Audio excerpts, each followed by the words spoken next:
Donc, il nous est possible aussi de utiliser d'autres vidéos afin de voir simplement une partie d'une vidéo et voir ce qui va arriver par après. Donc, par exemple, cette vidéo-ci, on a un lancer de ballon de basket. Est-ce que le ballon va rentrer dans le panier? On ne le sait pas. Mais à l'aide de l'outil Regressi et Regavi, on pourra mieux prédire ce qui va arriver de façon mathématique.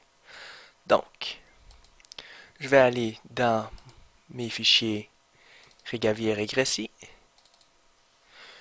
Je vais ouvrir Regressi, nouveau, fichier, nouveau, Regavi.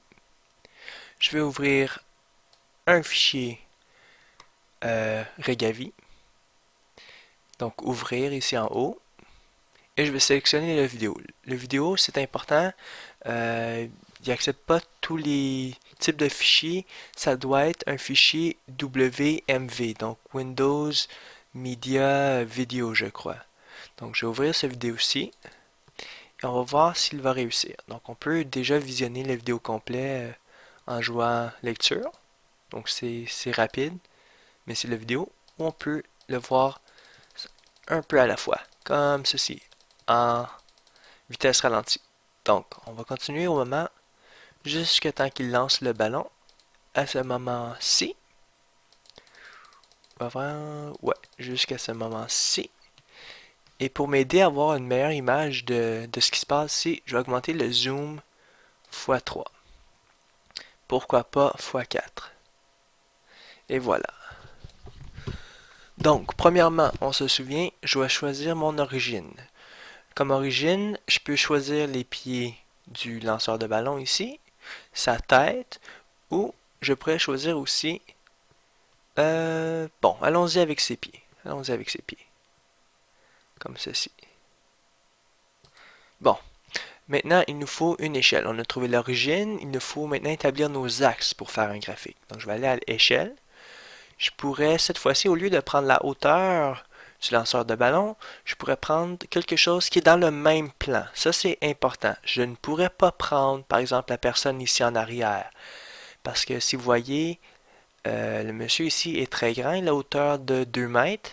Mais si je dis que ça, c'est 2 mètres, je ne peux pas dire que ça aussi, c'est 2 mètres. On voit clairement qu'il y a une différence entre le nombre de pixels entre ici et ici que entre ceci et ceci. Donc, ça doit être sur le même plan. Donc, je pourrais choisir, par exemple, le diamètre du ballon. Donc, le début ici et la fin ici. Et je vais dire que le ballon a un diamètre de, disons, 30 cm. Donc, à peu près un pied. Donc, 0,3 mètres. OK. J'ai mon échelle de choisi. Mes axes vont être vers le haut et vers la droite. Et maintenant, je peux commencer mes mesures. Donc, je clique sur... Je pourrais aussi utiliser une loupe, je crois. Je crois qu'il y a un outil pour la loupe. Mais je vais aller dans mesure. Et là, à l'aide de la loupe, ici, je peux fixer mon centre de ballon parfaitement ici. Et voilà un point, un autre point, un autre point. Et je continue ainsi de suite. C'est sûr qu'avoir un ballon de couleur uniforme, ça peut aider.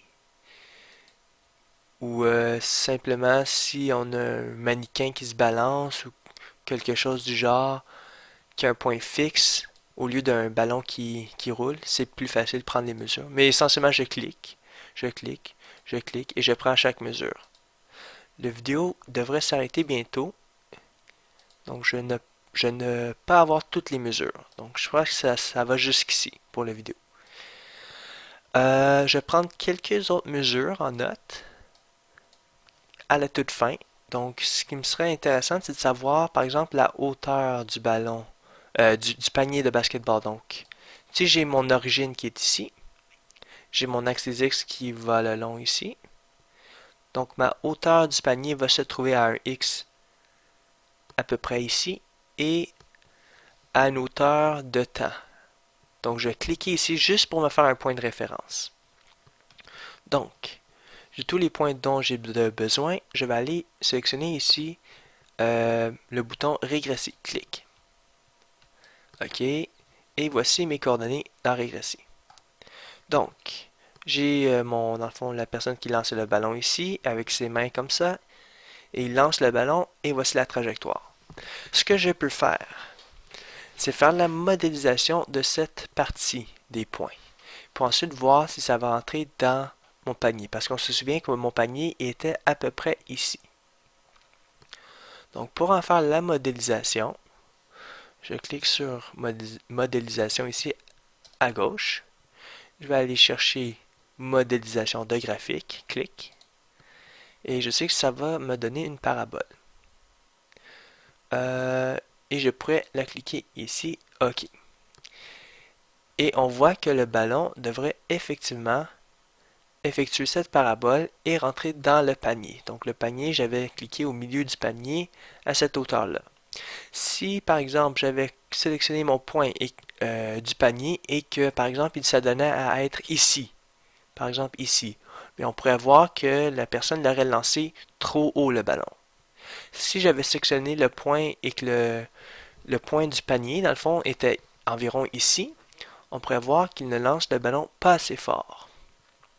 Mais dans ce cas-ci, ça arrive pile, on pourrait dire pile au milieu euh, du, du panier. Donc, je pourrais enlever aussi un point. Par exemple, en enlevant modélisation, je vais sélectionner ce point-là. Est-ce que ça se fait? Non, je ne crois pas. À moins que... Je crois qu'il y a une façon de le faire en enlevant mon dernier point, mais...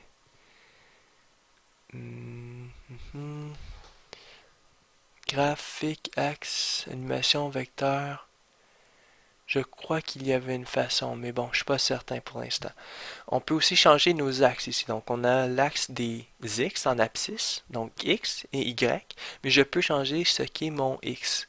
Par exemple, je pourrais dire que le X, je veux que ce soit le temps. Donc, je sélectionne le temps ici, T, c'est automatique parce que le temps est souvent utilisé, et OK. Et là, on peut voir un peu une parabole qui est formée ici. Donc, j'ai enlevé ce point-là. Ah, voilà. OK, j'ai réussi à l'enlever, le point-là. C'était simplement un point que j'avais mis pour me donner une référence du panier. Donc, on voit la parabole qui est formée aussi selon le temps maintenant. Pas la trajectoire euh, géométrique, pas ce qui se passe en termes de position, mais selon le temps. La hauteur du ballon selon le temps. Je vais le rechanger maintenant pour avoir la trajectoire simplement en XY. Donc, je modélise la situation. Et si je me souviens d'où étaient les coordonnées de mon panier, je pourrais en faire une prédiction. Par exemple, en ayant mon équation ici, j'ai mes coefficients, je pourrais rentrer une certaine valeur, par exemple, lorsque le ballon se trouve à une distance x est égale à, disons, 8 mètres. Si je lance le ballon à 8 mètres du panier, est-ce que le ballon va être à la bonne hauteur pour rentrer dans le panier? Je pourrais me poser cette question-là. Donc, rentrer x va être égal à, disons, 8 mètres.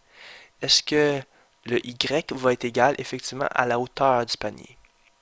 Ou je pourrais procéder inversement, me demander quel est le x lorsque le y est égal à la hauteur du panier. Donc, en ayant mon équation, je peux faire un parallèle entre une situation réelle et justement la représentation mathématique de cette situation pour justement faire des prédictions.